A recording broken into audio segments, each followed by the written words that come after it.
दो बेटी। हेमा एक घरेलू औरत है जिसने अपने ससुराल को बेहतर तरीके से संभाल रखा है। एक दिन अर्चना हेमा से कहती है, बहू अब इस घर में किलकारी कब गुंजेगी? बैठे बैठे मैं भी बोर हो जाती हूँ। अपने पोते पोतियों के साथ खेलूंगी तो मेरा भी मन लगा रहेगा। मम्मी जी, अभी तो बच्चा करने का मेरा कोई इरादा नहीं है। पहले देवर जी की शादी करवा दूं, फिर जाकर मैं बच्चा करूंगी। नहीं तो मुझे दिन भर घर की चिंता लगी रहेगी। काम कैसे होगा? अरे वो सब तो हो जाएगा, ये मुझे कुछ नहीं पता। तू मुझे बस एक पोता या पोती दे दे, घर का काम मैं कर लूंगी। मम्मी जी, आप तो ऐसे कह रही हैं जैसे बच्चा मेरी गोद में है और आपको दे दूं मैं। अर्चना हेमा से मुंह फुलाकर बैठ जाती है। इधर अर्चना निशान से हेमा की शिकायत करती है, बहू ना मेरी एक नहीं सुनती। तू ही उसे समझाना बेटा, मेरा मन नहीं लगता।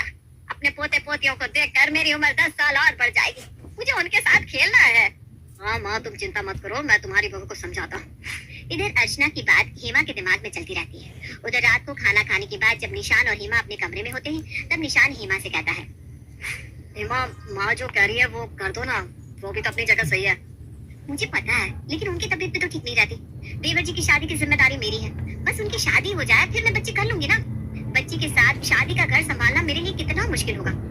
तुम्हें बच्ची चाहिए तो अपने भाई के लिए लड़की देखना शुरू कर दो। सब मुझे ही समझाने में लगे, ये नहीं सोचते कि मैं सब कैसे करूंगी। हेमा मुंह घुमाकर लेट जाती है।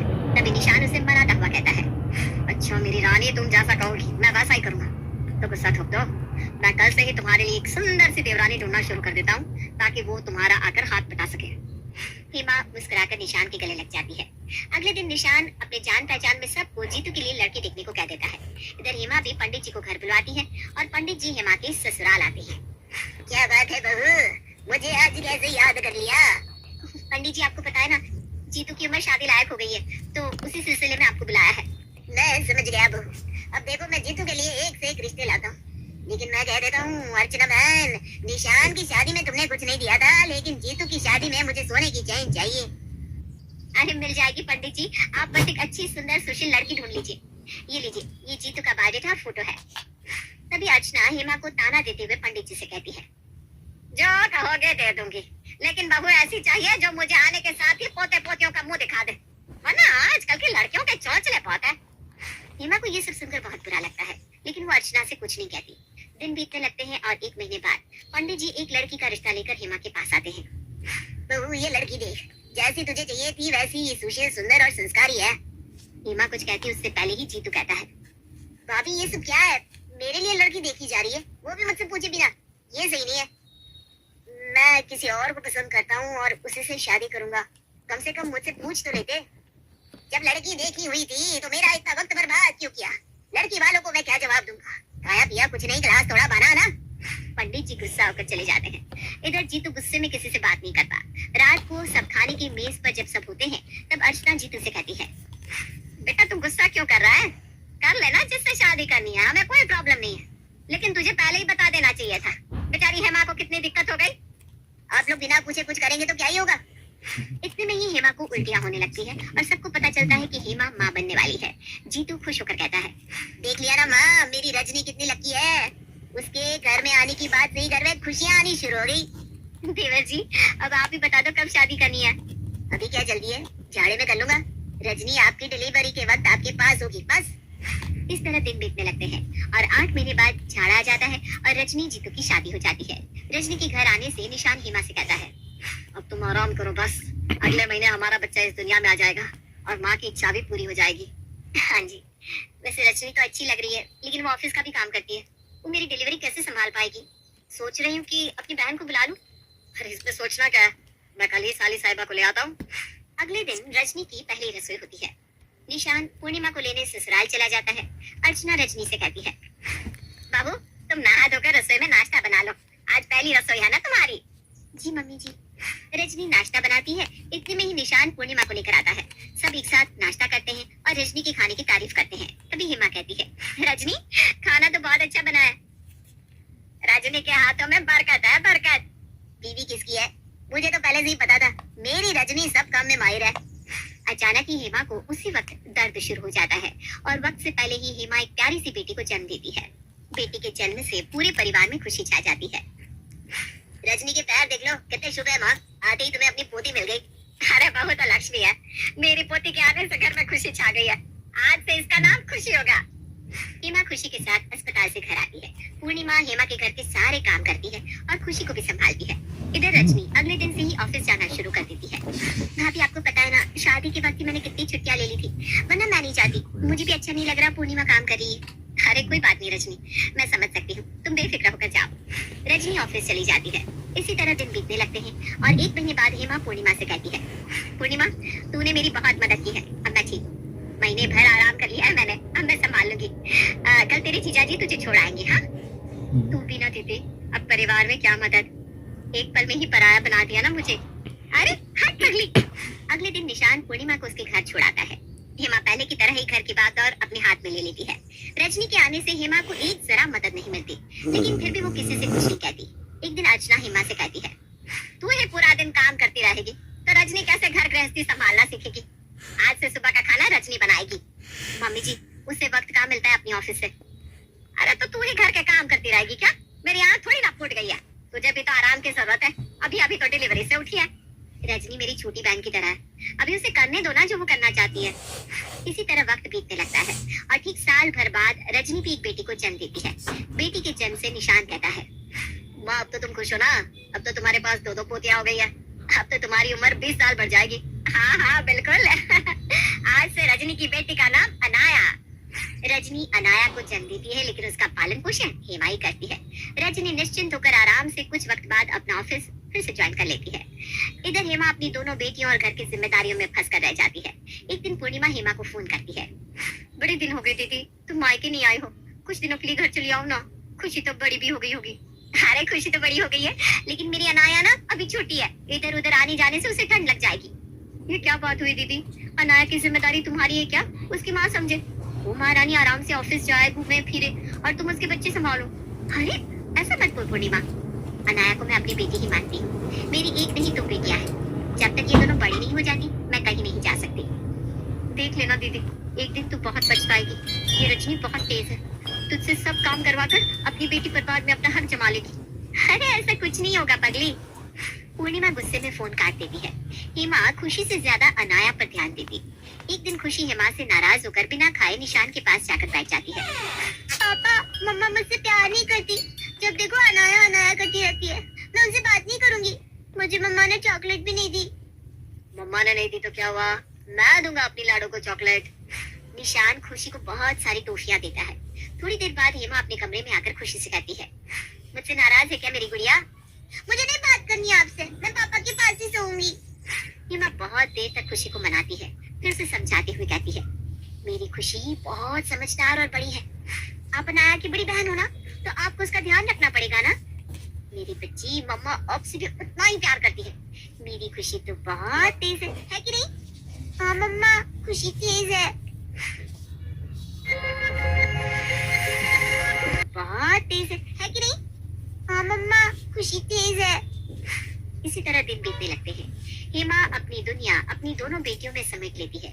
एक रोज अर्चना हेमा से कहती है, हेमा अब दोनों का दाखिला स्कूल में करवा दे, फिर तुझे भी थोड़ा वक्त अपने लिए मिल जाएगा। वैसे तुझे पहले ही खुशी को स्कूल में डाल देना चाहिए था। मम्मी जी, मैंने सोचा अब दोनों बहनों को एक साथ ही डालूंगी। वैसे दोनों को मैंने नर्सरी की सारी पढ़ाई घर पर ही करवा दी है, अब सीधा क्लास 1 में डाल दूंगी। 1 साल का ही तो अंतर है दोनों में, साथ रहेगी तो एक दूसरे का सहारा बनेगी।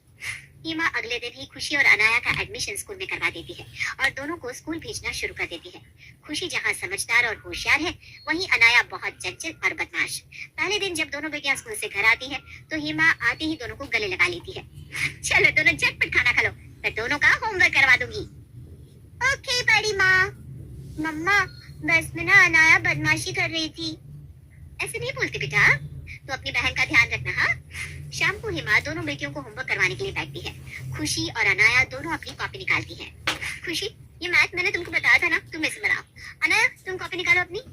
खुशी अपना होमवर्क करती है और अनाया को एक एक करके बता बता कर हेमा को होमवर्क करवाना पड़ता है।